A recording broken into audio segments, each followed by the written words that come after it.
Good morning, viewers. Hindustan Chamber of Commerce is organizing this program on valuation for startups and stressed companies post-COVID scenario. This is organized by the Corporate Affairs Committee of Hindustan Chamber of Commerce. Hindustan Chamber of Commerce is a 74-year-old organization, and we are marching towards its 75th year. And we have our office in Chennai. Mr. Sadgurudas, PG, President, Hindustan Chamber of Commerce, will be welcoming the gathering and the speakers. Thank you. Good morning to everybody. I have great pleasure in welcoming our office bearers, past presidents, and members of the Chamber for today's meeting. The pandemic COVID-19 has necessitated conduct of virtual meetings, and the Expert Committee on Corporate Affairs has organized this meeting on a topic very relevant post-COVID-19 for corporates. I thank the Chairman, Mr. S. Dhanapal, Company Secretary, and Co-Chairman, Mr. Gopalakrishna Raju, Chartered Accountant, for organizing this meeting, and also for accepting to be today's speakers. Today's topic is valuation of stressed assets and valuation of startups. Valuation of stressed assets is already in vogue for a quite long time, and the new concept is valuation of startups. Having said so on stressed assets, the year 2019 was a blockbuster one for the startups in India, drawing a record number of international investors, but the complete reverse happened in 2020, though the year started up well, raising the spirits of everyone with high expectations. The outbreak of COVID-19 dampened their spirits, with many sectors coming to a near halt. Budding ventures began anticipating the worst, a severe liquidity crunch. As it turns out, their fears were justified. Markets are crashing, and venture capital funds have become extremely cautious towards their spending.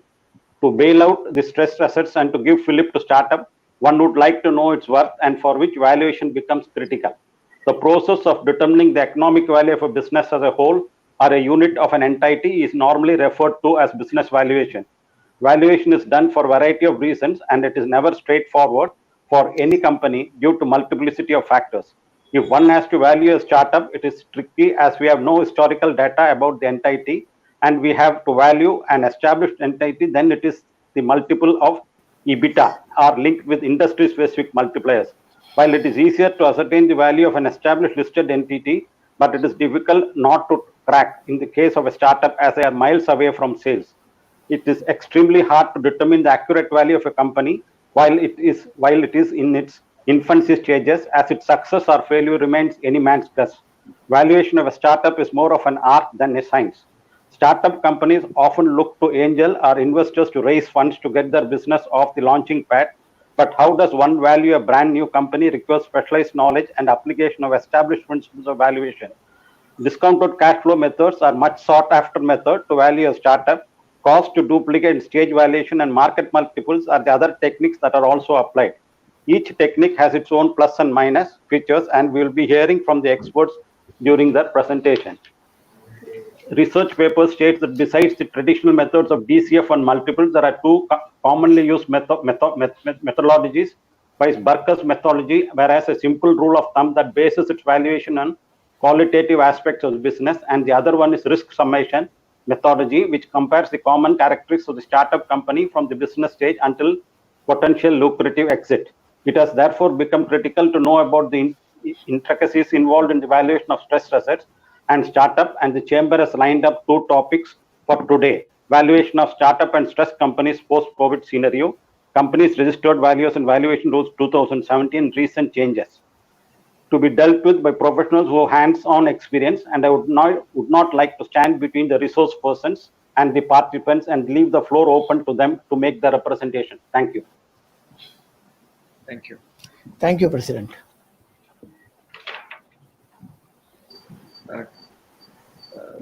I now invite Dr. Gopalakrishna Raju to take up the questions. Very good morning, friends.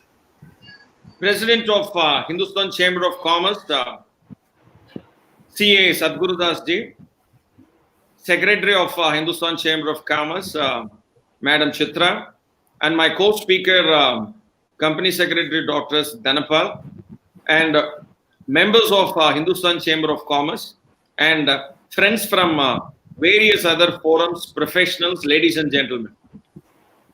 At the outset, let me thank President of Hindustan Chamber of Commerce and Chairman of the Corporate Law Committee of Hindustan Chamber of Commerce for giving me a wonderful opportunity to share my thoughts on, especially on the most latest topic, post-COVID impact on valuation of business. So today, I will take your 30 to 35 minutes of your time with respect to valuation of post-COVID impact on these two types of companies. And rightly pointed out by President of Hindustan Chamber that these are the times where chambers like Hindustan Chamber, they actually come out with a very unique and modern model of webinar concept to share the latest developments to the business community and also to the professionals. And we as professionals and co-speakers of this forum, we feel it much privileged to be part of this. Now let me, with your permission, share the screen and share the PowerPoint to start with. Now I'll share my thoughts with respect to startups and distressed companies. First, I'll start with startup companies. I'll be focusing my entire presentation with respect to standards, which is promulgated both by Institute of Chartered Accountants of India, RVO, ICA, RVO, as well as International Valuation Standards. And I'll be taking cue from these two standards so that rather than as a recommendation by a speaker, I want to give you an authenticated input that we have solutions for various scenarios, business scenarios in standards itself. Apart from the what regulation speaks out, standards give solution for various scenarios. Let me take one by one. For example, if I want to speak about first about the startup companies, before I venture into the startup companies, I want to make one point very clear that in valuation of startup companies, especially the companies which is a plain vanilla company, what do you call it as a plain vanilla company? They'll start, there will be a ordinary turnover. Yeah, there will be a, what do you call it as a slow paced turnover. Then the turnover will gradually increase. Now this is a plain vanilla type startup, but not all startups are a successful startups. There are ifs and buts, and they call it as the value of death for startup companies. At the beginning, it will be red color. There will be bloodbath, and after that only there will be surge. And this scenario, present scenario with respect to COVID, and I'm sure even those startup companies which has recently launched or companies which has started a couple of years back or maybe 5 or 6 years back, all of them, they will feel one thing that they will have a gloomy scenario that as though they have gone back 6 months earlier or 1 year earlier, 2 years earlier. Oh my God, it looks as though we have started just now. So how are we going to cope? Now, this is the place where the business experience, strategy, innovation, everything will, and their experience, their clientele, their customer loyalty, their customer list, their quality, all these are may not be there in balance sheet, but this will be their asset, driving force or the holding force.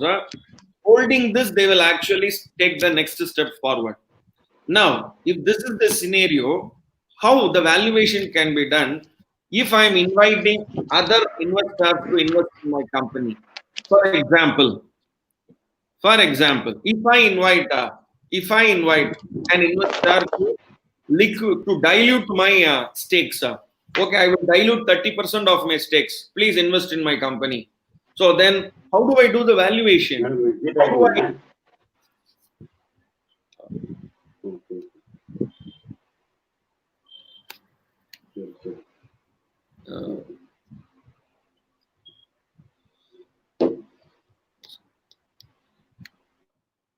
How do I do the valuation? So that is the theme of today's discussion. I'll first start with my first point. My first point here is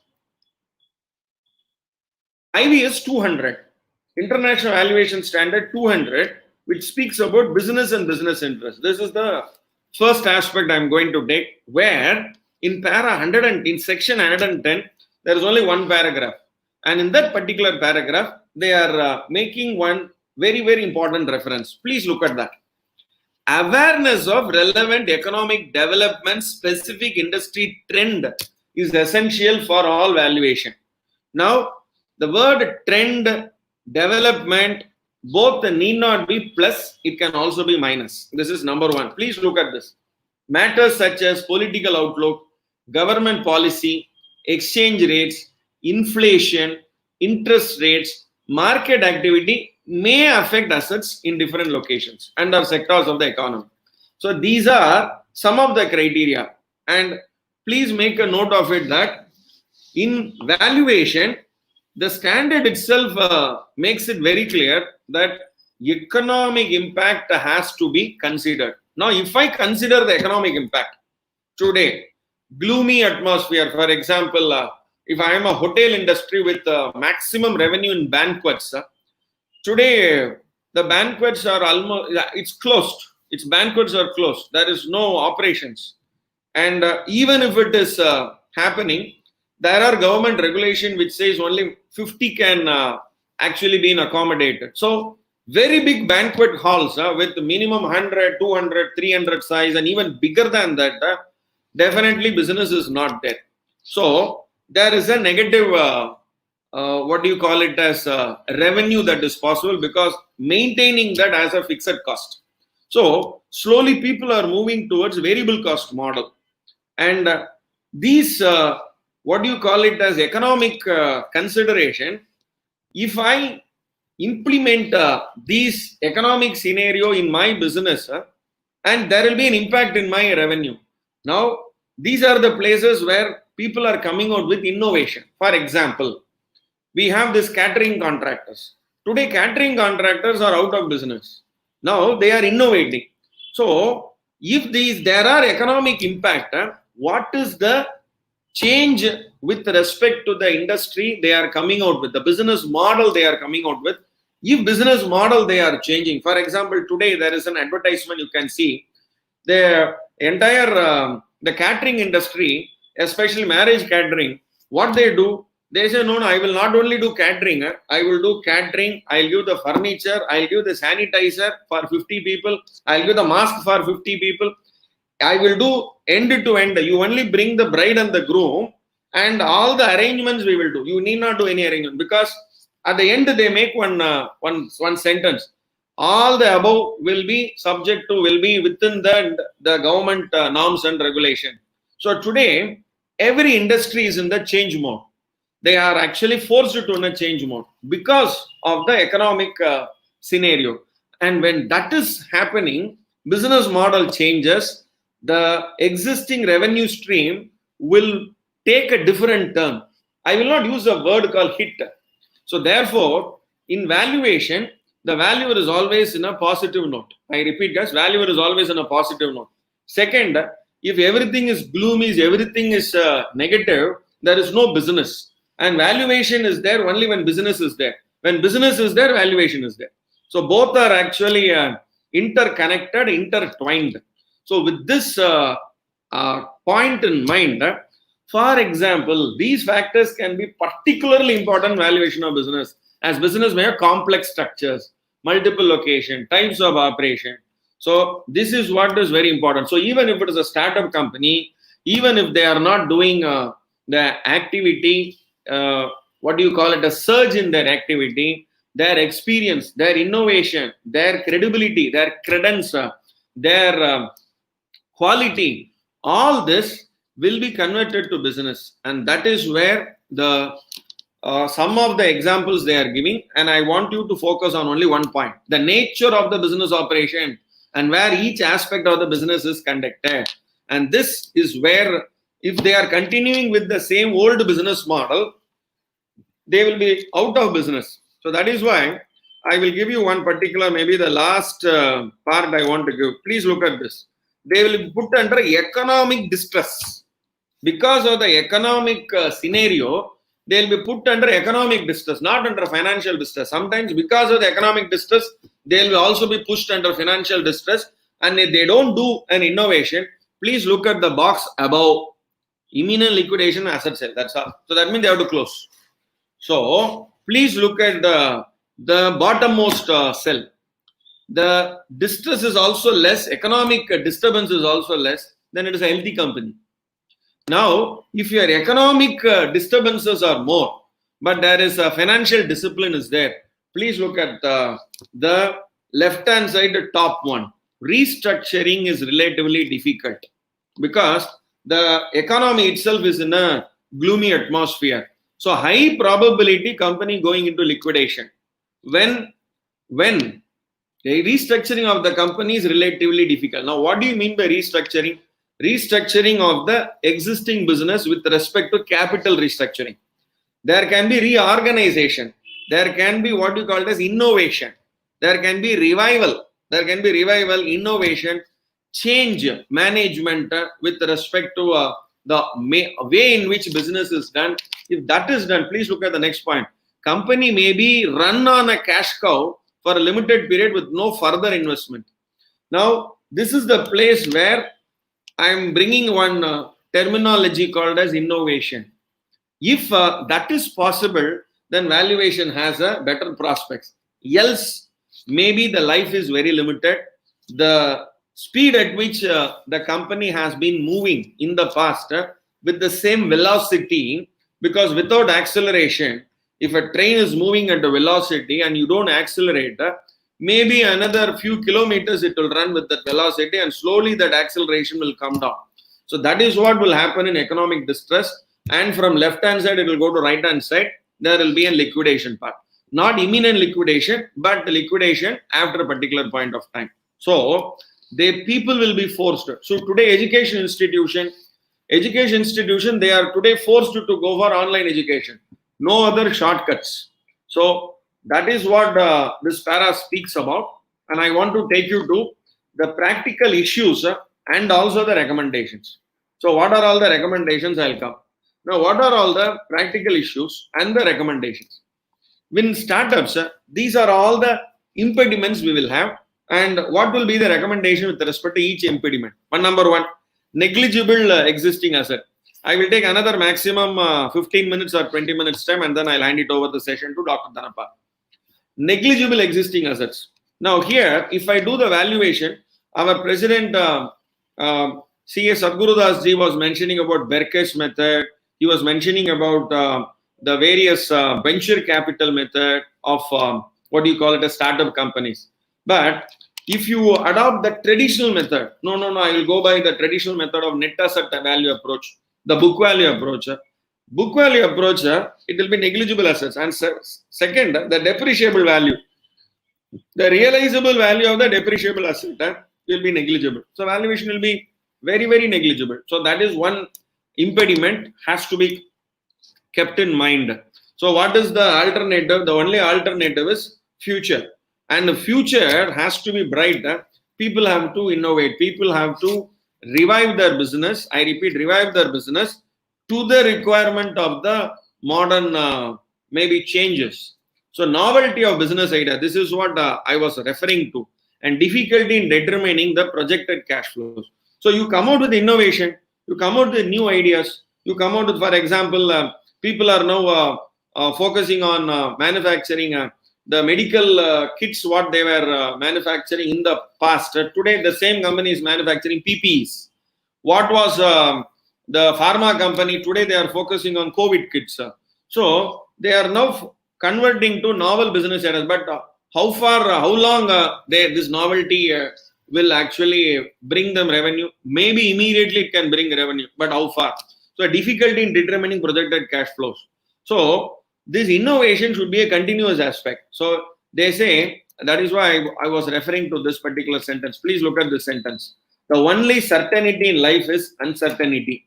And another sentence I want to add to this is, the change is the only permanent thing in life. So both are the very, very important sentence in today's scenario. Change is the only what you call it as the factor which will always what will not change. Change is the thing which will never change. Okay, so that will always be there. So keeping these two in our mind, we need to actually approach each and every one thing. So if it is novelty of business ideas, your old model projection revenue will not work out. You need to come out with a new model projections. Difficulty in determining the discount rate. Because of the novel business ideas, innovation, risk is very high. So standard itself makes it very clear. I repeat, guys, standard itself makes it very clear. Both the international valuation standards as well as the ICRVO standard, that higher the innovation, higher the new ideas, the discount rate should be, I mean, the risk in business is high, so discount rate also should be high. So higher the discount rate, your valuation will be lower. So no other shortcut for this, but this is the mantra. And the actual, what do you call it as, the change factor, the real change factor is the terminal value. Because from here, the explicit, what do you call it as the explicit period? Explicit period may be actually some 5 years or 3 years, you can actually do the, what do you call it as forecasting. So the explicit forecast period, it is called as, for example, if it is 3 years, you can actually do the projection. If it is 5 years, you can do the projection. That 5 years is called as explicit forecast period.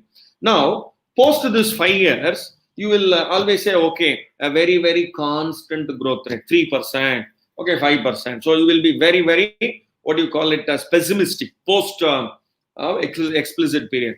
Up to the explicit period, you can be optimistic because it is at your arm's length. You can actually predict. You can actually have things under control. And whatever the management is actually predicting, there can be some data, there can be some reasoning, and there can be some verification or cross-verification of those reasoning. So therefore, the terminal value sometimes will be the change, what do you call it as the turnaround number. Turnaround number. Why? Because the difference, the denominator, what do you call it as the present value of the terminal period divided by cost of equity or overall cost of capital, weighted average cost of minus growth rate. This gap, when your discount rate is very high, growth rate is very low, then the gap is very much high. When the gap is very much high, terminal value will be less. When your growth is very much high and your weighted average cost of capital is low, that means lesser the discount rate and growth rate is also high. That means you predict. For example, people are moving for online education. People are moving for online business. So it will pick up in another 1 year, 2 years, or 3 years. And you predict post 2 years or post 3 years, the vertical growth will be that the growth will be actually mushrooming, and you need not actually have fixed cost at all.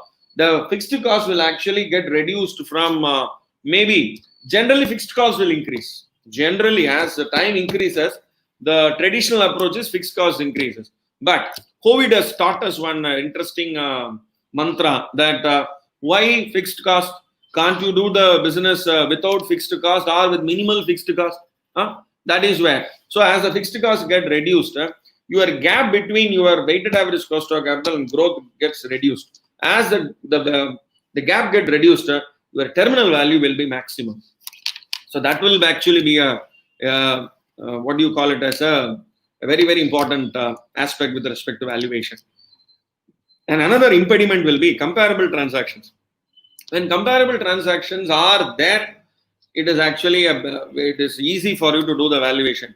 When comparable transactions are not there, generally startup companies, comparable transaction is very difficult to find because your idea itself is unique. And who else would have done that idea? Nobody else. So therefore, revenue model with respect to this new idea, innovative idea, there are two extremes are possible. One extreme is it can fail. Another extreme is it can be a huge hit. It's like making a movie only.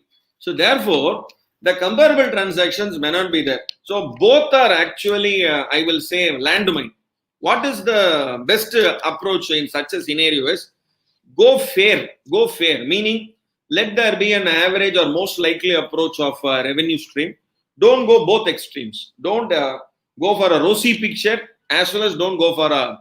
Of course, there is one model which says that you have a probability where optimistic model, pessimistic model, and most likely, and try to take a weighted average of that. But the best approach is what is the most likely possible rather than going for this two extreme. These two extremes, anyhow, it will average it. So therefore, it may not be advisable to go for these two extremes unless and otherwise there is a concrete reason or a possibility or a contract, a written contract, or a commitment which is given by a customer with respect to the revenue stream. So otherwise, it will be advisable always to go with respect to the most likely and do the projections. The promoters' dependence will be maximum. Why? Because they are the guys who will give the data. They are the guys who can actually help the valuer with respect to explanations, with respect to the business model. So valuer have to actually do a lot of homework by depending on the inputs they are getting, and more the inputs, more work has to be done by valuer with respect to verification of these inputs. Some maybe he will give 23 inputs. I have to discount 13. I have to only take 10. So to discount that 13, you need to do homework. So therefore, that will also be an impediment. Sometimes it will actually divert the attention of the valuer. So there also we need to be very careful. Multiplicity of rights, especially in this issue of shares. If it is, how will you arrive at the share value? Find the enterprise value divided by the number of shares. If the share which is issued has various rights, one is with rights, another is without rights, another is share warrant. So if I give the spread of the shares, I for a certain type of shares I would have given ESOP, certain shares I would have given rights, certain shares without rights I would have given, with options I would have given. That option can be exercised after 3 years. Now, if you have these kind of multiplicity of the equity, how will you arrive at the per share? So it's very, I don't say it is complicated, but that will be an arithmetic impediment. You need to actually do a thorough analysis and then equate everything to a particular, a common, what do you call it, as a platform before you treat that as a denominator. So then illiquidity of the investment. Generally, startup companies are private sector, private companies, and the exit route generally has to be given for an investor. Generally has to be given. Immediate exit route may not be given. They will say lock-in period of 3 years. That actually will be an impediment with respect to valuation. If you give the option to exit any point of time, valuation will be higher. But with respect to the liquidity part, liquidity crunch will be there with respect to the company, but the valuation will be better. So you need to do a trade-off between this. Maybe you have to say 40% will be liquid, 60% will be liquid after 3 years. So all these models have to be built in the valuation so that the valuation is very, very lucrative. And I want to make one more very important point, guys, that we have assumptions. I repeat, guys, we have assumptions and special assumptions that is recommended in section 200 of IVS 104 itself. Very clearly they have given, where I want to make one point very clear. Here they say valuation, you have to use assumption, and if you don't use an assumption, it is a sin. Similarly, what do you call it as adjustment in accounting? Doing adjustment in accounting is a sin. Not taking an assumption in valuation is a sin. Now, please look here. Look at the blue color and red color. Blue color is you have to assume certain facts that are consistent with those existing at the date of valuation. For example, you do the valuation today. Today is what? Today is actually 12th of June. Today's situation, you have a COVID situation. Part lockout is there. Part unlock unlock is there. Now, when you do the valuation after 1 month time, or you do the valuation, maybe the appointment will be today, but you do 1 month later, and you want to take the cash flows of next year, second year, third year. How will you do it? Will you presume that same situation will exist next year? Of course, 10th standard students, present 9th year student, present 9th standard who are promoting to 10th standard this year, they wish that the next year also same thing should continue in the state government, because all pass will be there. But in business, it is not so. Assumed fact that differ from those existing at the data valuation. So this is what the red color it says, and that fact is called special assumptions. Please look at this. What is special assumption? Where assumed fact differ from those existing at the data valuation, it is referred to as special assumption. This has to be made clear in the valuation report itself. Yes, these are all the special assumption 1, 2, 3, 4, 5. So based on that, the valuation will actually take a turn. Now please look at this. Special assumptions are often used to illustrate the effect of possible changes on the value of an asset. So startup companies where special assumptions are must. Naturally, special assumptions are must. Without that, and especially post-COVID scenario, special assumptions has to be given. Every valuer has to give, because you give the valuation today or maybe 1 week later, you do the valuation based on the future cash flows. Now the scenario will be same next year. No, therefore it is special assumption. So please be very clear with this, and this is what is given even in the standard itself. So these are all some of the example, but I don't want to restrict your thought only with this, what do you call it, as illustration. So you can have not 4, but 40 kinds of assumptions. So without limitation, that's what they say. As examples of any such assumptions without limitation, they're given some examples. Now here we can add E. So after a pandemic, so will the scenario for the cash flows, you want to have it as what happened in the past 3 months, what happened in the past 10 months or 12 months, will you do it the same? Not necessary. Second, you are going to innovate, you are going to change the business, you are going to revive the strategy, you are going to actually have a turnaround strategy. So naturally, that is a special assumption. So that will have an impact on valuation. Good. Now please look at 200.5, and I'll also give a reference of ICRBO 102. There they say assumptions 59 and 60. Please look at this. Sometimes a valuer make assumptions to derive the value as per chosen valuation base. Valuer may make assumptions which are appropriate in regard to circumstances. It's very general. But look at 200.5 in IVS. All assumptions, special assumptions, must be reasonable. So that is why when you actually make a special assumption, you are going to make it. Why the revenues are different? Because you are innovative. You are going to innovate the model. You are actually modernizing. You are actually selling the old machinery, bringing new machinery, training the existing people with new skills. So therefore, productivity is possible. Technology is there. Therefore, the work maximization is possible. New outputs are possible. So all this you have to actually relate and report it. So all this will actually add value to your valuation. Good. Now, last but not the least, even though all these things are there, startup valuation is not a child's play. It will be it is not a Bollywood style movie where heroine will there, villain will come, dishim, end there will be subam. No, it is actually so much of complications are there. It is complex. So startup valuation, even though it is a small company or maybe a large company, the valuations are complex, because please look at this depth of his knowledge of the business. So not necessary that valuer should be only good in the arithmetic part, the valuation part of it. He should actually relate the number to the business. Oh, okay, right, okay.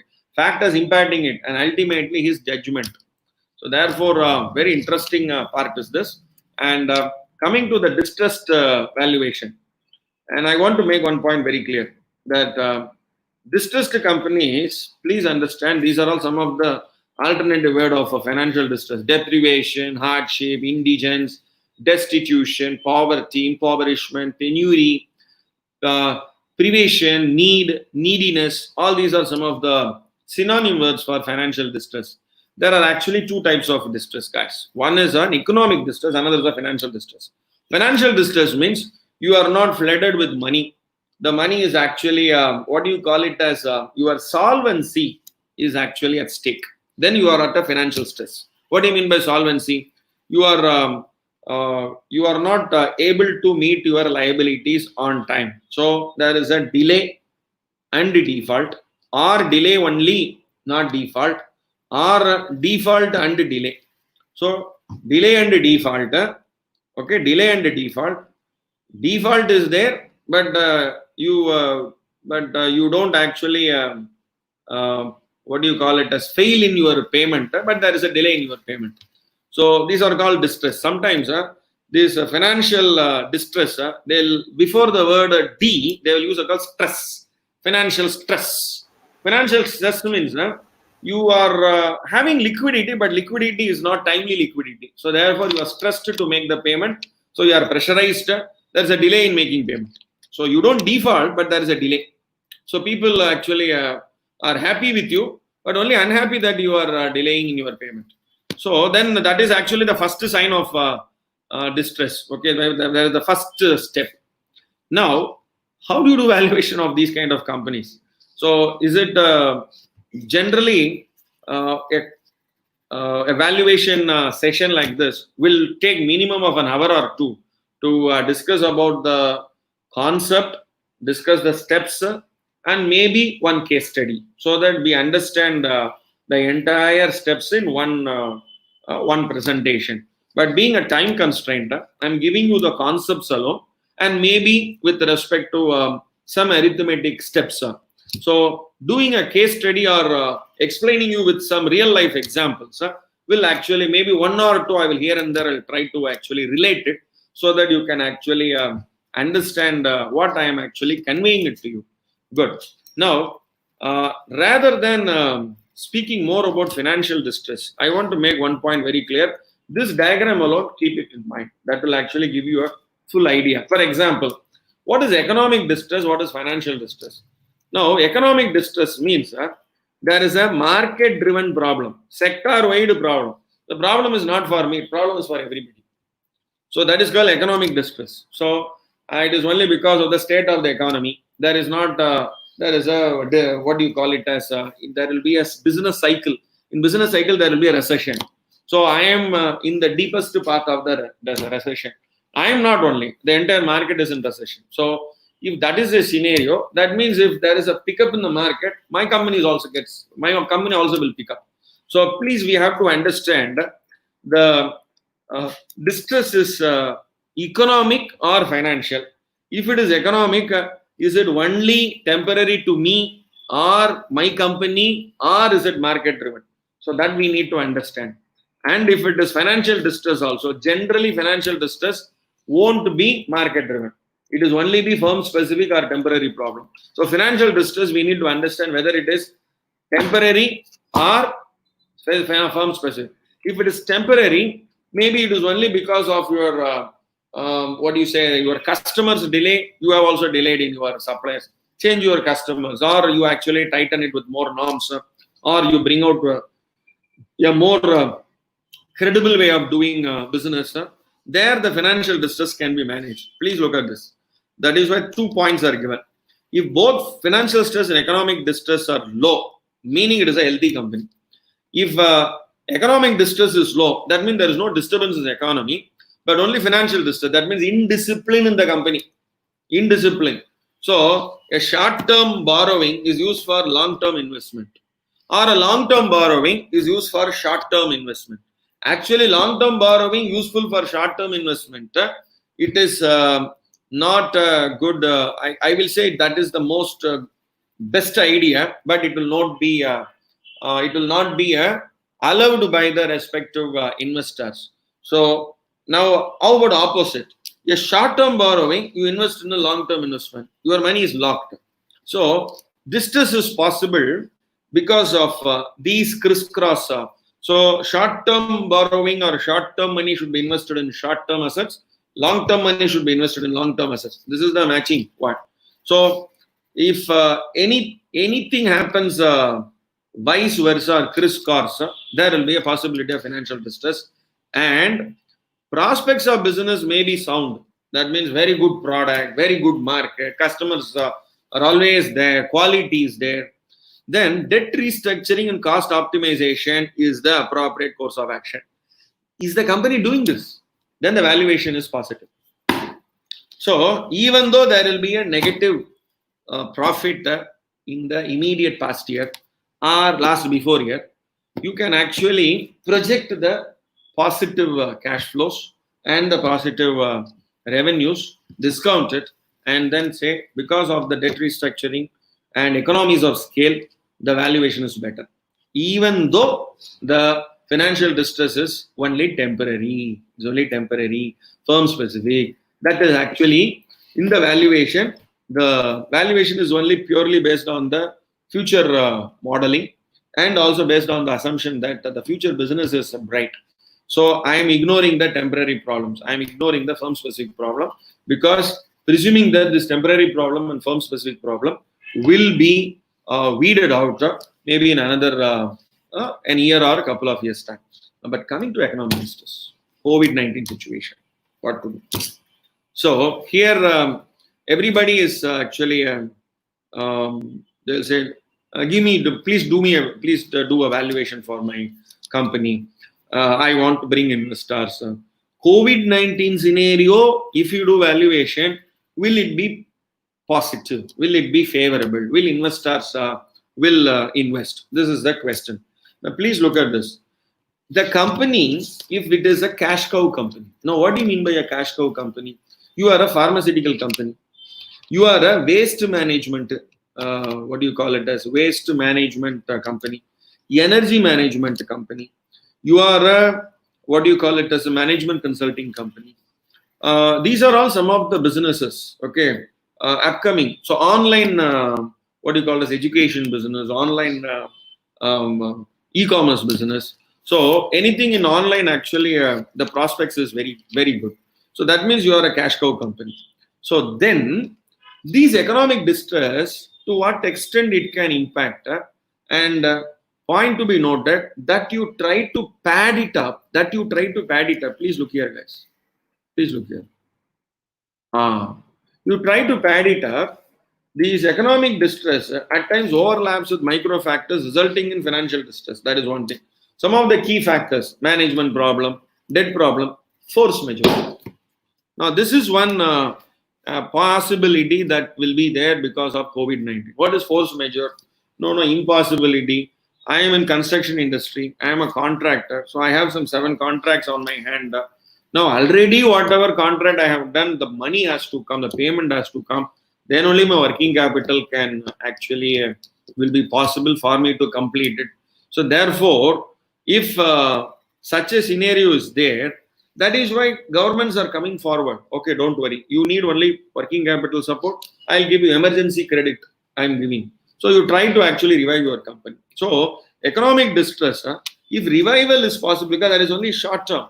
Your business is good, cash. That is why the word cash cow. Please look at this guy. Company may run as a cash cow for a limited period with no further investments. So because you have come with the momentum, very good momentum you have come. So there is a lockdown. You need to again pick it up. It is possible. It is not that companies will go dry. Companies is possible to actually revive. But you have to understand whether they are going to invoke this force majeure. Force majeure is actually a clause in a contract. Impossibility of an event, not because of the contractor or contract. It is because of an act of God or unforeseen circumstances like a COVID-19 pandemic, which nobody has ever expected, but it has come. But today it is possible. Now, if it is done, what will be the impact? Today, I am sure many will come out with every unique case. For example, if out of 7 contracts, 3 contracts I am going to actually surrender. It is not possible for me. I can't do it. Whatever work I have done, the bill, you please settle it. There is a possibility of a delay in your payments. The delay in payment will actually add a cost. Now, the other 4 you continue. The revenue what you get, the surplus what you get may get offsetted with this. So even if you continue with you implement the force majeure, you continue with the 4 contract, you get the revenues that will be offsetted with this cost. So all this happens. Ultimately, you stand where you are. So the valuation will be what you call it as minimal. There won't be any positive valuation. There won't be any incremental value addition that will be done. So these are the aspects that has to be considered. Now then what will happen? The company only will run for maybe 6 months, maybe 1 year, until that activity is completed. After that, they can't go. So these are the places where they have to actually understand. Please look at this, guys. Restructuring of the company is relatively difficult. High probability company going into liquidation.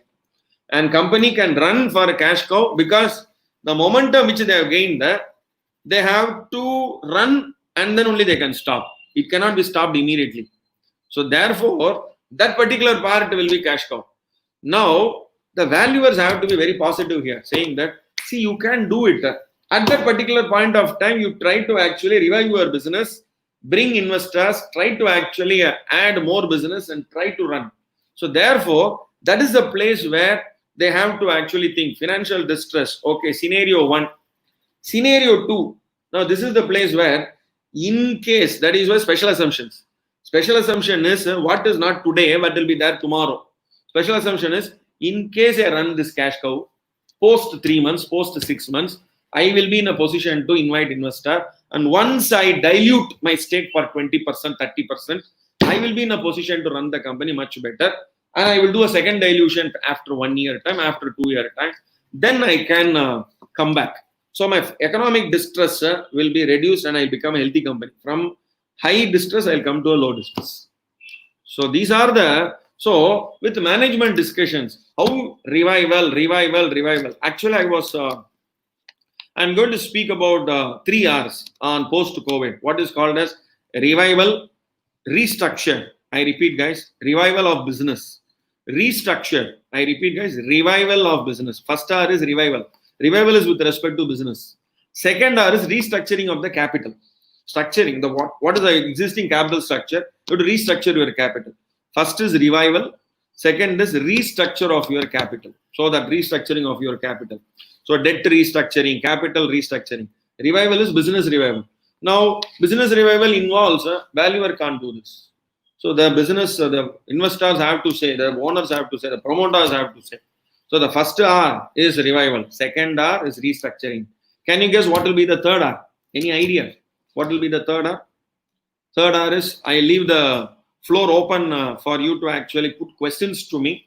And I must thank Hindustan Chamber of Commerce for giving me this wonderful opportunity to share my thoughts on the valuation of number 1, the startup companies, and number 2, on financial distress companies. Thank you very much, guys. And over to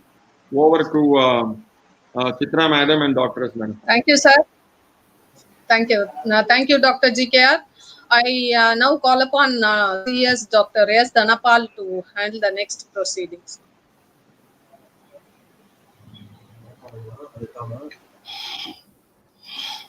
Thank you, madam.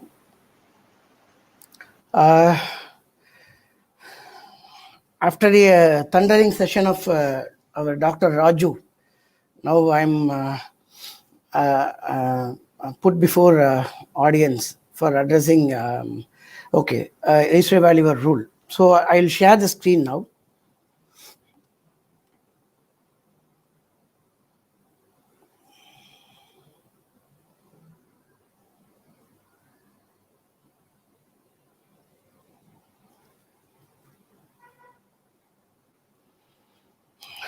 So there will be a complete change from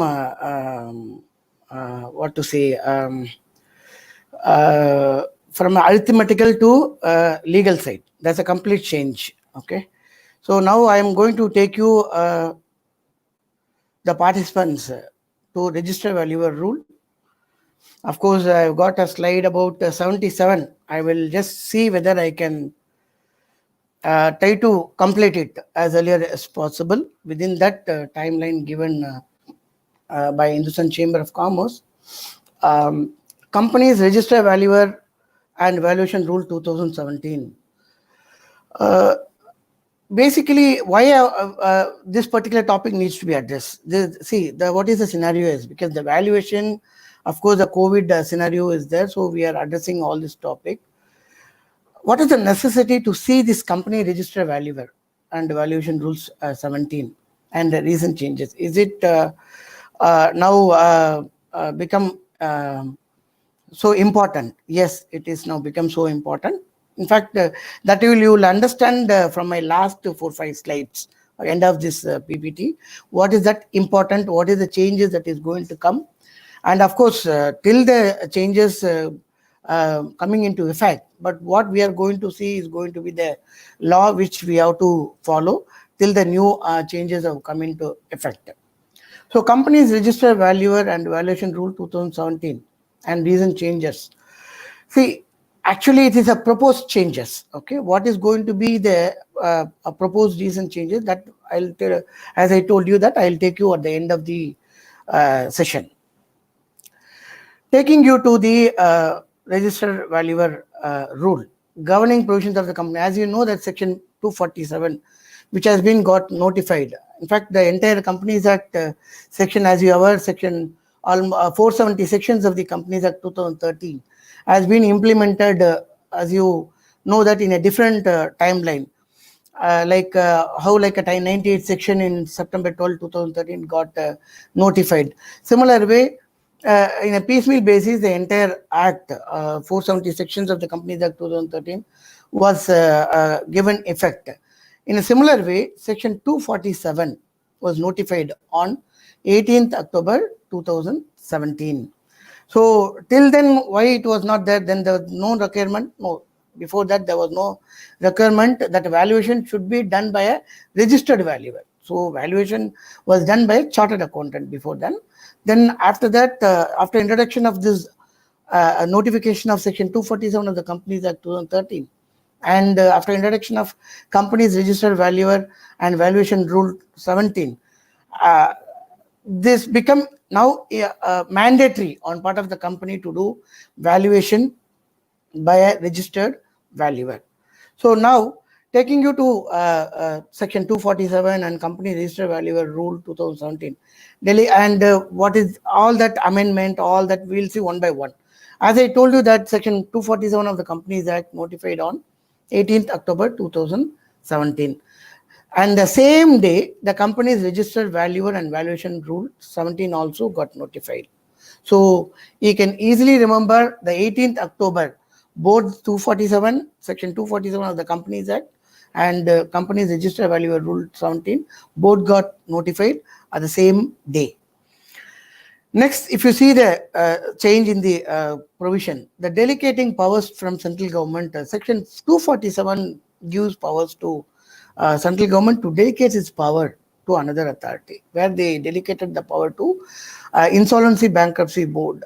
As you are aware that the Insolvency Bankruptcy of India, they are now the regulating the provision of insolvency and bankruptcy. They are given an additional responsibility and powers to manage the register valuer profession. And another changes come by way of companies removal of difficulty second order 2017, amending Section 247. I will take you through what are those changes. But these two changes, again, on the same day, 23rd October, by way of a notification, these two changes have given into effect. So these are the, as I told you, that now you see the changes, how relating to the valuation rules. Okay, what are those changes?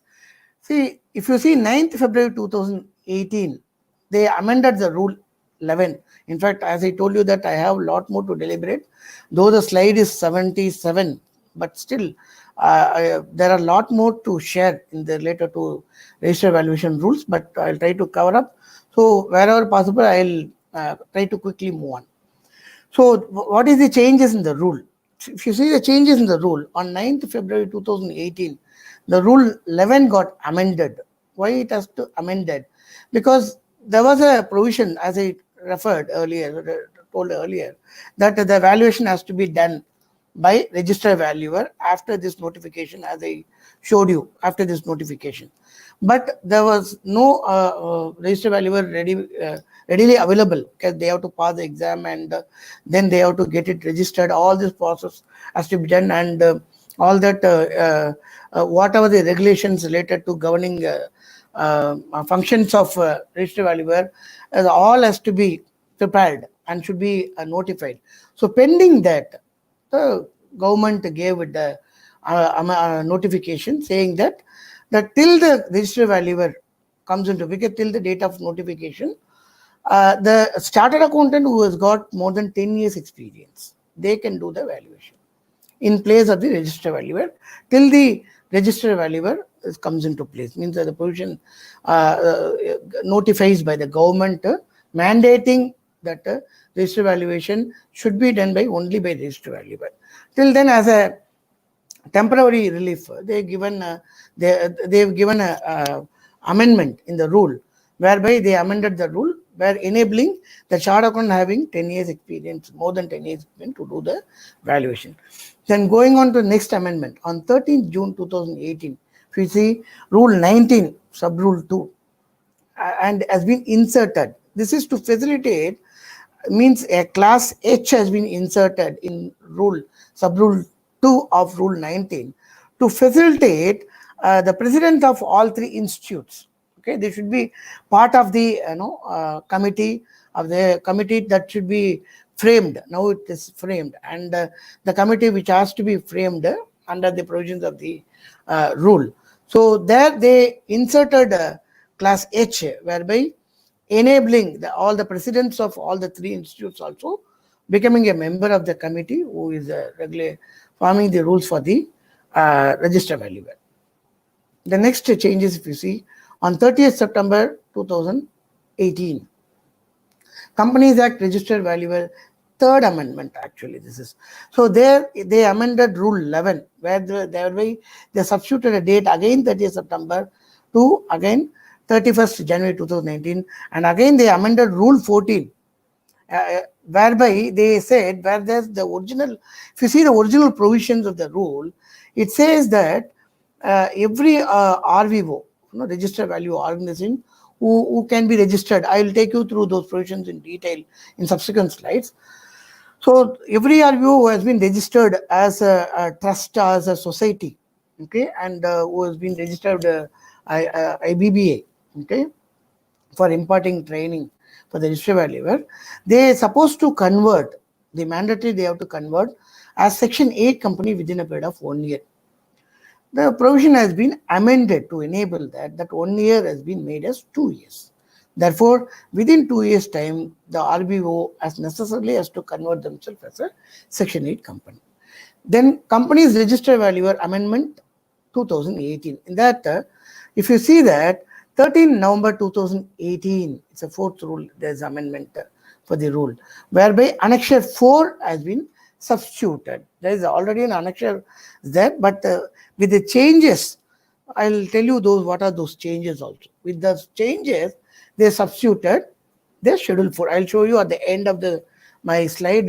You can see the Schedule 4. Now, taking you through Section 247. Section 247, valuation by registered valuer.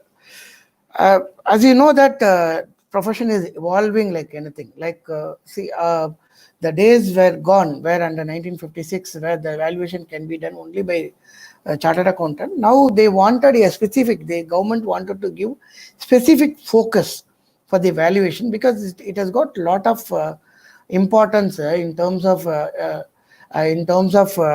running the business and even buying and selling the business and for the entire even economy of the company as a whole. So the government felt that valuation should emerge as a separate portfolio, separate field, where it should be regulated separately, and it should emerge as a separate field, whereby it has to be regulated by a separate regulating authority. And of course, it is going to be, we are going to see a sea change in the valuation profession, whereby a draft valuer bill is pending to be approved by Parliament. I will take you through the important crux of those changes at the end of the slide. So it is going to completely going to give a complete change in the profession. I would rather have to say it is going to give a complete lift to the profession of the registered valuer. So, but if you see original section of Section 247, which is part of the Companies Act 2013, if you see the provision, the original provision, why is the necessity to bring a bill? Why it has to become a separate act? Why there should be a separate regulatory authority? Because day by day it is gaining in importance. So, but if you see the original provisions in the Companies Act, valuation by registered value, the valuation is required to be made in respect of property, stocks, shares, debentures, securities, or goodwill, or any other assets, and or net worth of the company or its liability. This is the original definition, means the original provision in the Act, and to name it, what are the assets to be valued by the registered valuer.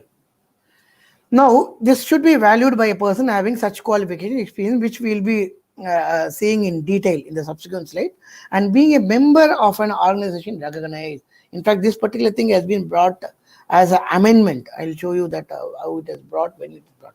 This is that word, particular word, and being a member of an organization recognized. This has been brought as a removal of difficulty order, as part of the removal of difficulty order, whereby they inserted a provision whereby to enable to form registered valuer organization. So a registered valuer has got a two parameter. One, they should be a member of registered valuer as first step. Then they should registered with the IBBA as second step. Then only they are entitled to practice. As I told you that, I'll explain you. So this register value, what the law says, the register value should be appointed by the audit committee. So very important to say.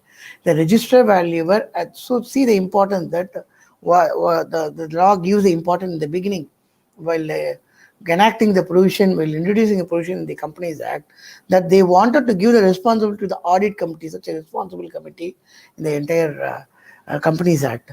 Okay, audit committee who is responsible for the entire financials of the statement of the company. So appointed by audit committee, or in its absence by the board of directors of the company. So if the question comes, the register valuer, who has to appoint the register valuer? It has to be appointed by the audit committee, or if there is no audit committee in the company, if the threshold is limited, it's not there in the company, then there is no audit committee, then the board of directors should appoint the register valuer. So the register valuer appointed under subsection 1, he shall make, these are the provisions of the law, impartial, true, and of course I will take you in detail of what is there in the rule also and code and all that. So, but the very section itself, they made it very clear that this is the four corner of law. Within this four corner of law, it has expanded in the form of rule and code of conduct, all that. But this is the fundamental basis, how which has emerged, all this code has emerged. So the valuer appointed under subsection shall make an impartial, true and fair valuation of any assets which may be required to be valued. So it should be impartial, true and fair, true and fair valuation.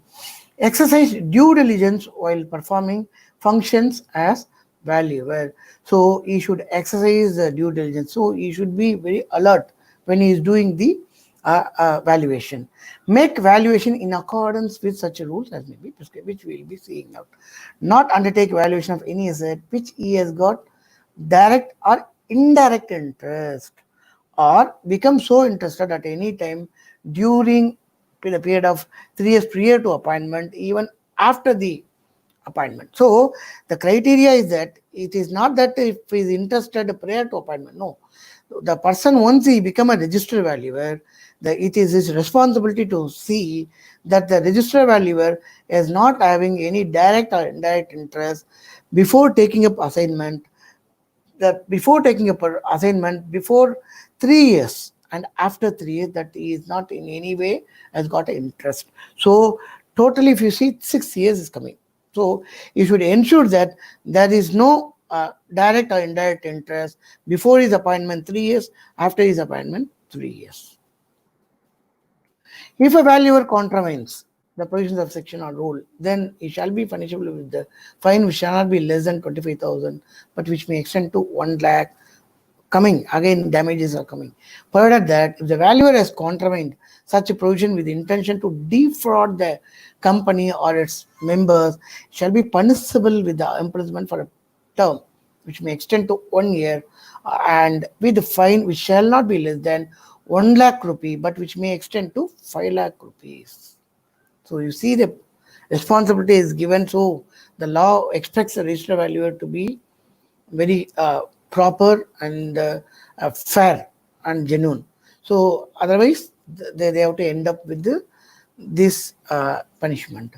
Where a valuer has been convicted, and he should be law abiding more than anything, and valuer has been convicted under subsection 3, he shall be liable to, as I told you, that in addition to that, he shall be liable to refund the remuneration received by him to the company. One, and pay for damages to the company or to any other person for loss arising out of incorrect and misleading statement of particulars made in his report. So damages also should be given. In fact, if you see that, to make it a little more uh, um, specific, in fact, apart from that, what I showed is the provisions of section 247. Apart from that, if you see section 447 of the Companies Act, okay, which it clearly says, in relation to anything related to affairs of the company, any person against any person, okay, if you get into the fraudulent activities, because the word used here, if you see that, if it is get into intention to defraud the company's members, the same language is also used in 447, whereby it gives imprisonment of a minimum of 1 year, maximum of 10 years. So the register valuer is not only accountable, answerable under section 247, he is also answerable under section 447.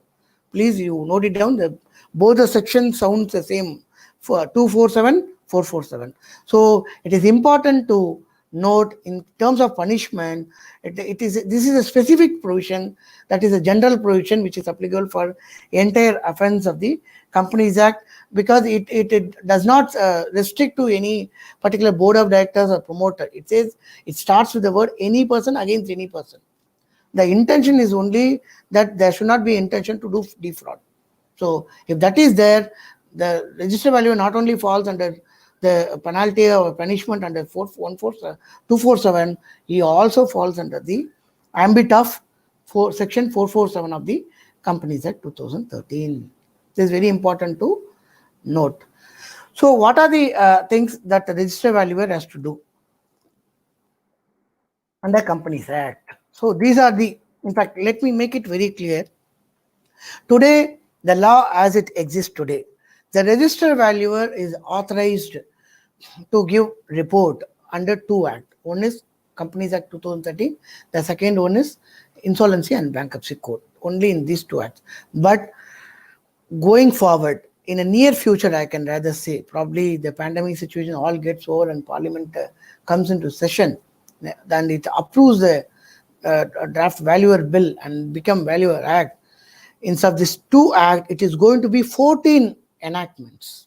That's the important change that is going to come in the register valuer profession.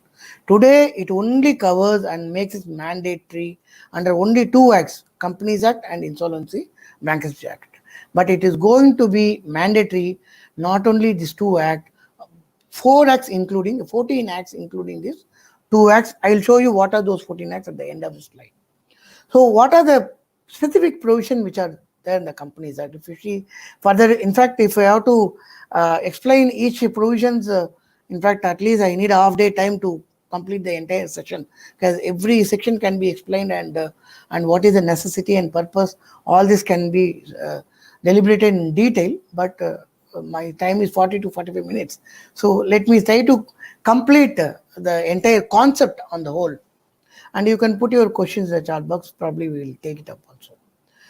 Section 62, as you know, further issue of capital. Of course, for bonus issue, it won't come. And section 177(4) of Companies Act, terms of reference of audit company, there also it becomes mandatory.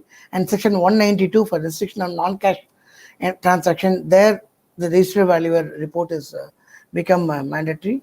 Under section 232 class C and subclass 5 and section 230 subsection 3 of the Companies Act, the power to complement make arrangement, it is mandatory that the report has to be taken from registered valuer.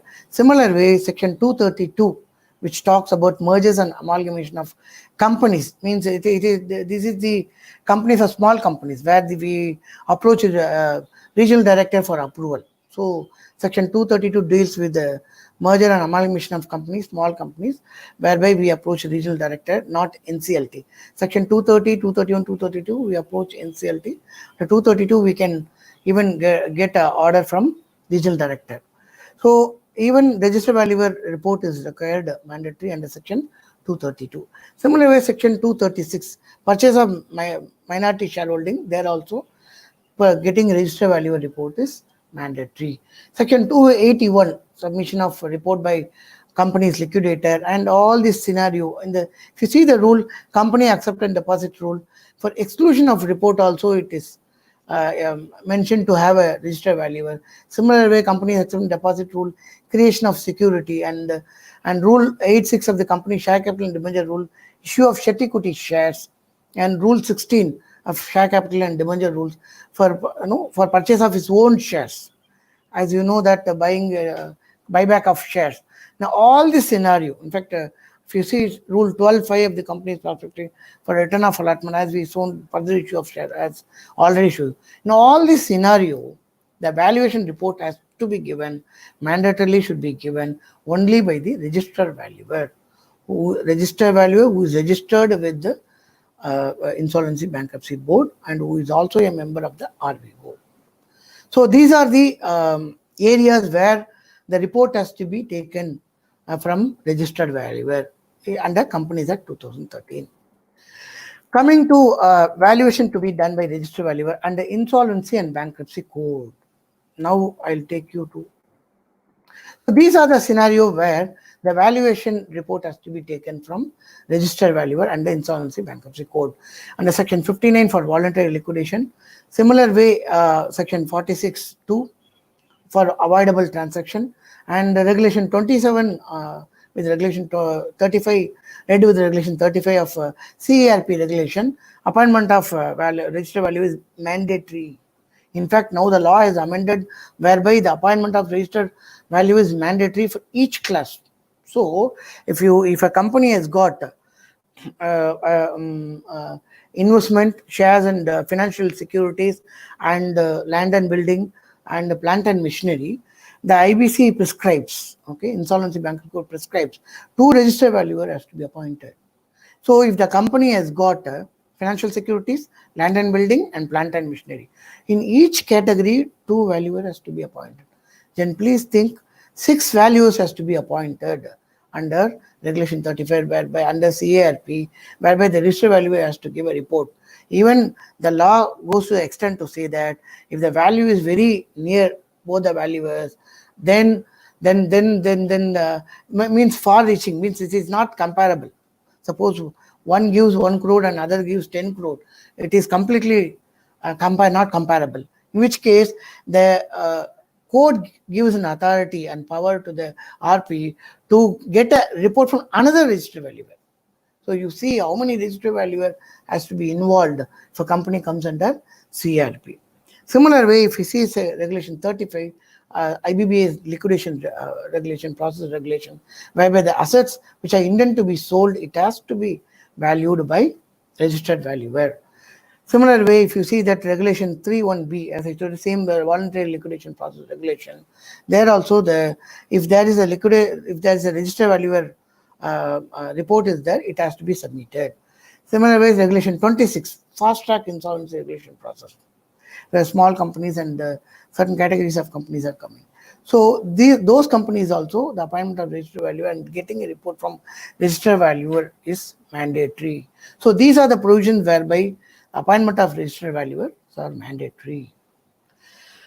Going to the valuation rule. Now, I know I am left with the 10 to 15 minutes. Probably I will try to see how fast I can able to cover. So far what I covered were very important things. So I took a lot of time to explain. So now taking you to valuation rule. I'll go little fast going forward. See, valuation rule. If you see the structure, the architecture of the valuation rule is this. So rule 1 and 2 is a preliminary, and rule 3 to 11 talks about the eligibility, qualification, registration. I will take you through in detail. And chapter 3 is a recognition of registered valuer RVO from rule 12 to rule 14. Similar way, cancellation, suspension, and certificate of registration of recognition, it deals, rule 15 to 17 deals with that. Rule 18 and 19 deals with the valuation standard, and the miscellaneous provision is rule 20 and 21 deals with the miscellaneous provision. Taking you, in fact, I wanted to explain each rule, because if you see that totally it is only 22 rules. So I wanted to explain each rules. Let me see if time permits, I will do that as quickly as possible. Rule 1, as I told you that it has come into force where we have since 18 October 2017.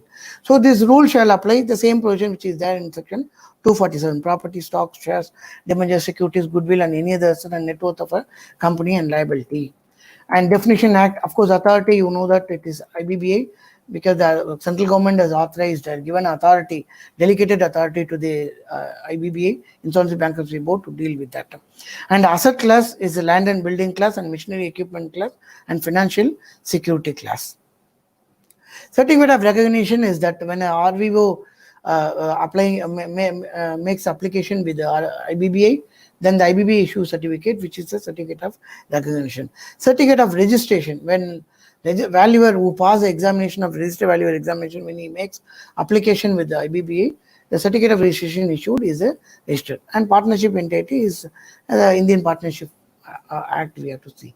RVO means a RVO who is defined under sub-rule 5 of rule 3. I will take you in detail. Valuation standard means a standard which we will see in rule 18. Valuer means the person who is registered with the authority, with the IBBA, will be called as a registered valuer. Rule 3. Eligibility. This is the eligibility of the registered valuer. First, he should be a member of the RVO, registered valuer authority. Should be recommended by RVO of which he is member. This is both are there. He should be a member of the RVO, and he should be recommended by RVO for registration. And he must have passed the valuation exam under Rule 5 within 3 years. That's very important. And also possesses qualification experience, which I will show you in the rule. What is that? What are the disqualifications? He should not be a minor. Okay, and should not be declared as an unsound mind.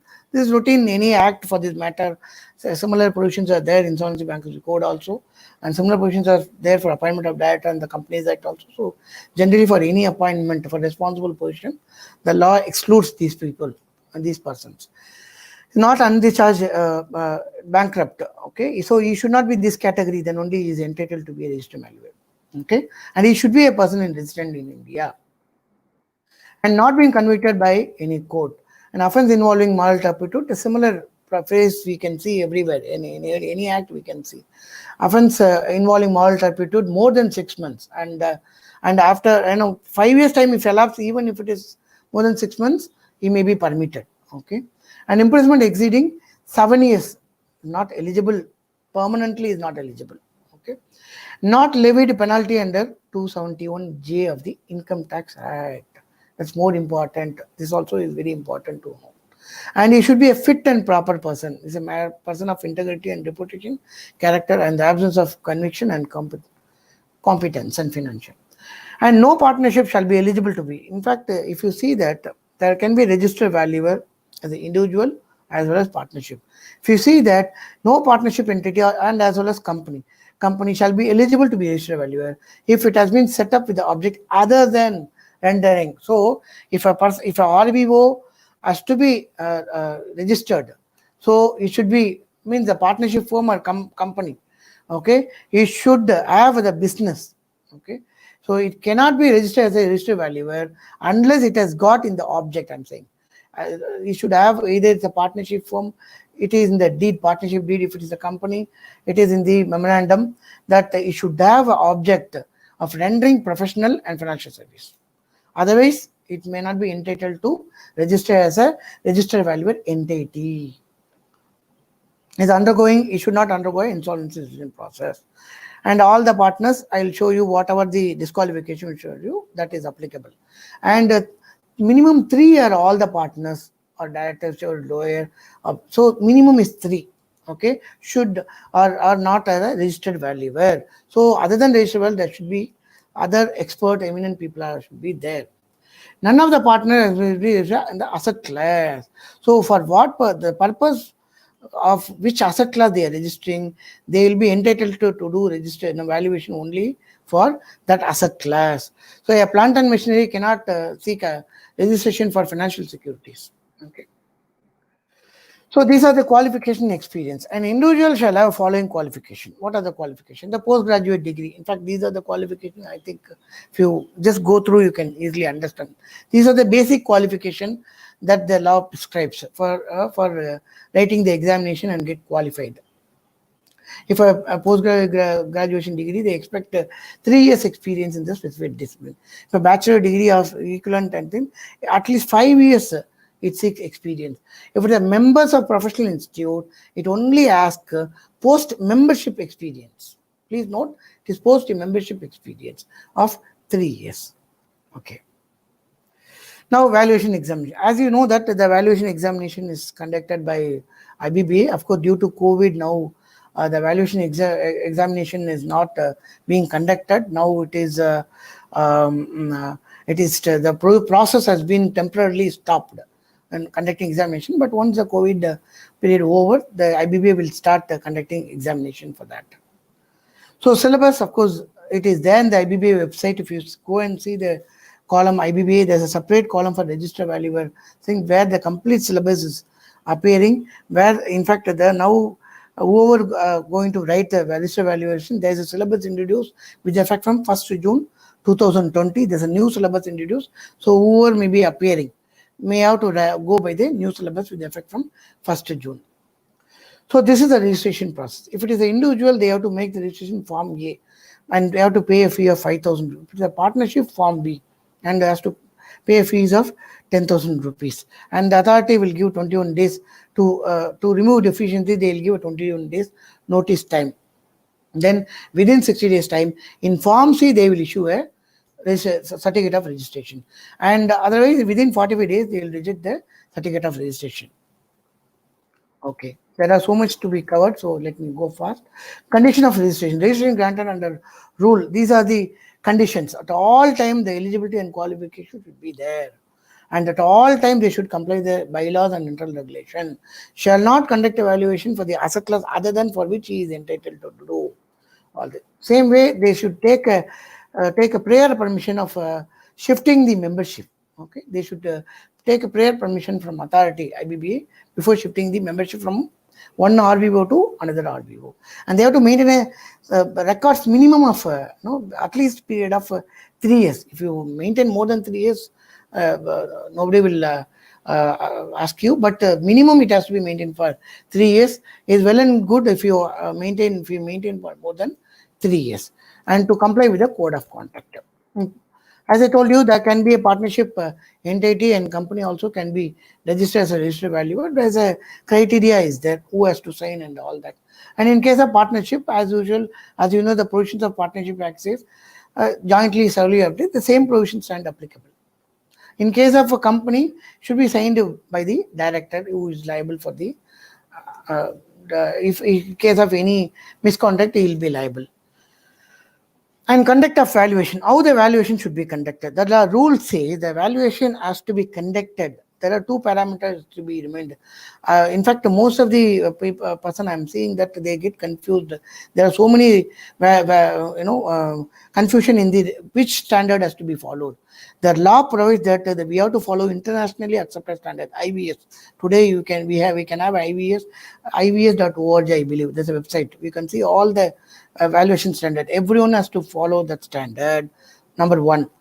In case the RVO, respective, say for example, ICSA RVO, ICA RVO, ICMA RVO, if the RVO has come out with any valuation standard, then the member of that RVO has to follow only that standard, not internationally accepted valuation standard.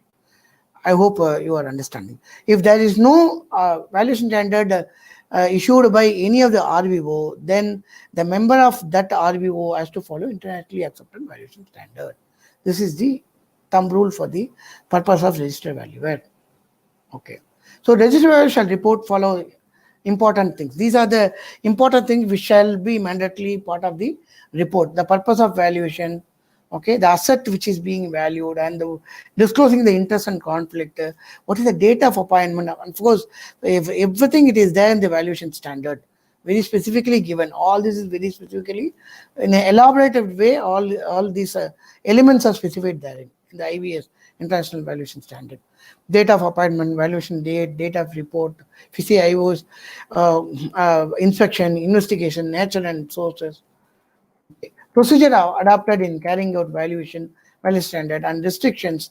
All this should be part of the report. Please understand, every registered valuer should ensure all this part of the, they are covering all these aspects in the valuation report. So temporary surrender, this is the process how the temporary surrender can be done and how it can be revived. All that is there. Rule 10, functions of the valuer. What is the function of the valuer? The code provides, that means the act provides and rule provides what is the function of the valuer. This is the transaction provision, which, as I told you, that who will, till the date of registration, who will do. I already explained to you all that. So this is a transaction provision. So eligibility for being a registered valuer organization, not registered valuer. Earlier we have seen as a registered valuer, now registered valuer organization. So it should be as I told you that, see, it should be a registered under section 8. Earlier it was section 25, now it is section 8 company. Either it should be a section 8 company, or it should be a society or trust. Even a professional institutes also can establish either as a trust or society or section 8 format. So these are the education courses in valuation. It is specified in rule 5. And certificate of now the membership can be granted, certificate of practice can be granted. All has been dealt with in rule 4 and 5. And these are the provisions of the rule. So as I told you, yeah, let me come to rules. Application for recognition. So this is nothing but it deals with how the application shall be made for getting a recognition of IBBA by RVO. Almost I reached 1 o'clock, I believe. Anyway, I'll quickly try to cover the portion. Application for certificate, these are the minimum amount should be paid. It should be made in Form 1D, and fee of rupees 1 lakh has to be paid. And same process, 21 days notice has to be given, and what is the timeline, all that is there. And this is the condition, they should satisfy at all times. This is the eligibility condition to get it recognition from IBBA by RVO. In fact, this each item, the registration of registered valuer and RVO, and everything can be taken for hour at least. So that much process is involved in that. What is the process for cancellation and suspension of the certificate of registration? This is the process. And complaint against the registered valuer, what should be done? So these are the process has been given. Okay, this is routine process. How the show cause notice should be given and how it should be served. All this is routine. And importantly, valuation standard, which I explained before, that if RVO has comes out with the valuation standard, that member has to follow that one. Otherwise, international valuation standard has to be followed. A committee has to be formed and already formed. Of course, the already committee gave out the report also. And of course, if you see the valuer bill, you can understand how that valuer bill has come into going to come into force. What is the input given by the committee? All that will know. Rule 19 empowers government to form a committee. Rule 20 for punishment of contravention, as I told you that. So in fact, we have seen a punishment for register value. So this is a punishment given in the rule. What I earlier said is act. So model code of conduct. These are the model code of. I will not go into detail. These are the model code of conduct where integrity. In fact, you can go in deep. Who are going to give a register valuation, register value are going to give a certificate, they have to necessarily read and understand and comply. More necessarily, they strictly comply with the requirement of integrity and fairness, professional competence and due care, and independence and disclosure of the interest. Whatever the para given, what are the provision given, confidentiality, information management, gifts and hospitality. In fact, everything, this particular portion alone can be deliberated for 2 hours time. That much stuff is given in the code. So to put it very simple, see, integrity to fairness, para 1 to 5. So there are 30 paragraphs from 1 to 30. It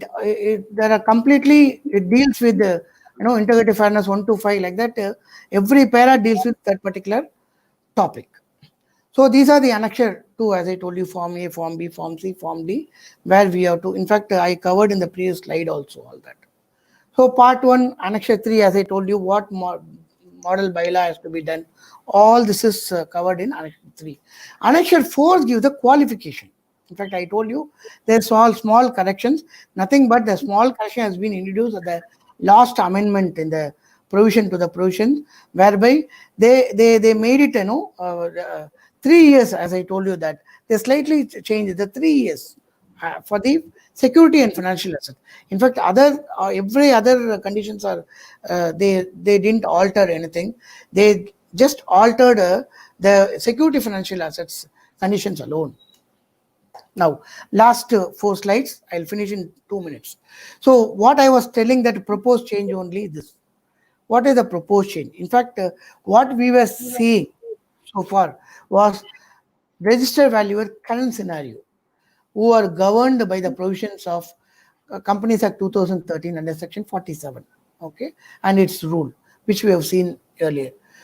Now, once the valuer bill, which is pending before Parliament, okay, become applicable, or once it become act and become applicable to the entire country, it is going to be a complete change in the entire scenario, where the register valuer how the register valuer should practice, and how register valuer will be regulated, and what all the requirements have come for register valuer. If you read the preamble, because difficult to explain the entire bill. In fact, the book can be judged by its cover, okay, to see that. Similar way, an act can be judged by a preamble. What the preamble addresses, the entire valuer bill is addressing only the development and regulation of valuation profession. So it is going to address, and it is addressing, I've gone through the provision, it is addressing the development and regulation of valuation profession. And 2, development and regulation of market for valuation services. So that also is provided in the valuer bill, where the development and regulation of market also, because earlier they were only referring, the Companies Act 2013 currently, as I explained to you, it only talks about the requirement when the certificate should be taken from register valuer, and what are the parameters should be followed, and when the situation, when the register valuer certificate should be taken and submitted, all that is written. But now the bill is completely addressing the development and regulation of market for valuation service, and it is not stopping with that. It also comes out with the protection of interest of users of valuation services. Please note, this is not the register valuer. This is the end user who is going to use the certificate of the register valuer. Their protections also is embedded in the articulated in the valuation bill. If you see it is very important too. That's why I covered these aspects. So if you see that 14 enactments are covered. If you see section 2, subsection 52, valuation service, it means services relating to valuation of any asset or liability, which is required under the provision of, I'll tell you what are the provisions. Not only that 14 enactment, the government may introduce some more acts also. It may make it mandatory. That's why if you see the class B, if it arises from needs of the market, suppose the market needs, they will introduce that particular act. As of now, the valuer bill carries only the 14 enactment. If required, it will introduce the new enactments also. It will bring within the ambit of the valuer's bill. So these are the 14 enactments, as I referred earlier: Banking Regulation Act, Securities Contract Act, and Wealth Tax Act, Income Tax Act, and SEBI Act, and Insurance IRDA Act, and FEMA, and SARFAESI Act, and the Prevention of Money Laundering, LLP Act, Companies Act, Pension Fund, Black Money, and Insolvency, IBC Code, and if any other law, if they prescribe, that also will be covered. Now, another important one thing with this I will conclude. Asset. What is asset? Earlier I showed you on the first slide, asset for the purpose of section 247 and rule. I already showed you, but the bill given in detail what are the assets. Section 2, subsection 5 says asset means any property or rights having a value which includes and not restricted to. That means it will include some other assets also which is not specifically stated herein. So that's why I say it's not restricted to. Okay, property of any description, whether movable or movable, tangible assets, land and building, plant and machinery, agricultural land, and plantation, livestock. My God, everything is covered. Mineral, gem, jewelry, intangible assets also as covered. Intangible, no goodwill. Financial assets such as securities, stock, shares, debentures, rights or interest in any assets, group of assets, and such as they may include in future if required. Please understand, it is not that asset alone should be valued. Even under the law, the liability also has to be valued. So what are those liability? Current liability, term liability, contingent liability, legal liability, a group of liability, and if any liability in future, they will introduce. And who is going to write? Because completely there is a paradigm shift, going to be a paradigm shift. Now, as I told you, the post-graduation and the person who is having experience in the valuation, how much period they should have experience, and the professionals, they should have a 3 years post-membership experience. Now the bill is going to have a new education qualification. We have to forget, once this valuer bill become act after the approval of parliament and gets notified in the Gazette, so it become act and become applicable to the entire country. We have to completely forget about 247 and the relevant provision related rule. And what is going to be the new qualification? There is going to be a 4-year integrated full-time course is going to come. It is going to emerge as a separate professional institute, which I could able to forecast out of the evaluation bill I read.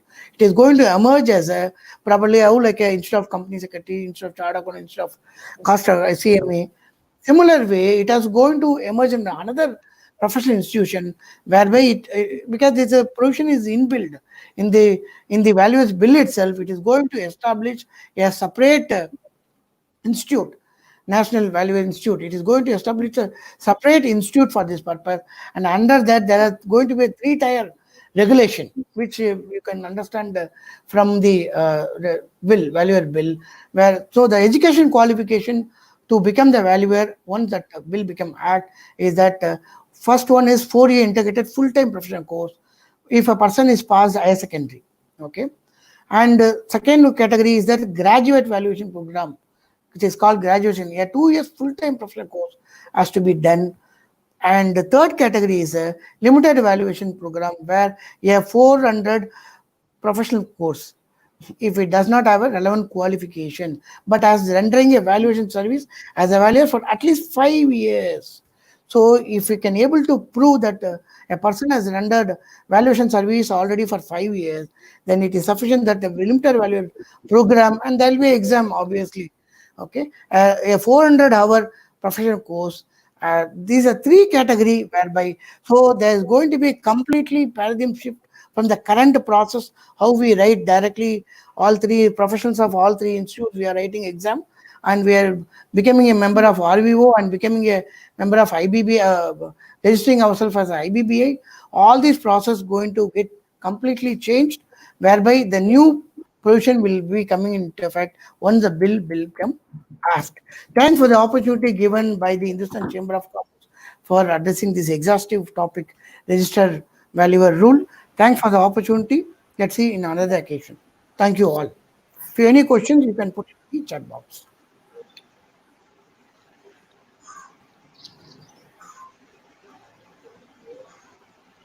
Over to Madam Chitra for any concluding remarks, sir. Yes, sir. I think the participants had a very elaborate presentation by the speakers, Dr. S. Dhanapal and Dr. Gopal Krishna Raju. Dr. Gopal Krishna Raju was very positive, and the viewers will, young generation and the startups will come out with innovative ideas. Of course, risk is always there. And he posed a question to find out the third R from the audience. From the question answer session, if the audience come out with the third R, the answer for the third R, it will be nice. And Dr. S. Dhanapal was very elaborate in giving us the criteria for being a valuer and the evaluation process, misconduct, all sorts. We thank Hindustan Chamber of Commerce, thank both the speakers, and over to the audience for any questions.